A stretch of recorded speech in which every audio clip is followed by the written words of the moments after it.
My name is Tinyah. I started at Guilford in 2019. I'm a senior this year, double majoring in biology and psychology. I think when I started at Guilford, I really liked the no pressure environment that they had. So I toured after I got accepted, came with my mom, only school that we had toured together, and everyone was just so kind.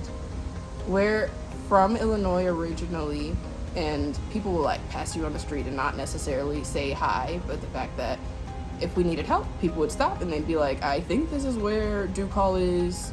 And if they were wrong, that was okay, because at least they tried. That meant a lot for me, because sometimes I have questions and I'm afraid to ask for help, but people go out of their way to try to help you. I'm a first generation college student, so I don't know very many people who have gone to college. So I was like, I'll just try it out and see if I can do it. But the people who I've met here have reinforced the knowledge that I can do it, and what do I actually want to do to apply it and make it better. So I've been able to build skills that make me feel okay, yes, I can be in this space, validated in who I am, but also how can I make the space better? And that's something I've had to grow into, but I've enjoyed learning. I've excelled in leadership positions more than I thought I would. I've never identified as a student leader or as a leader activist generally, but I do feel it's important to help people whenever you can. My first step was probably connecting with the CAPE advisors. At the time, they were Guilford guides. They're my favorite people.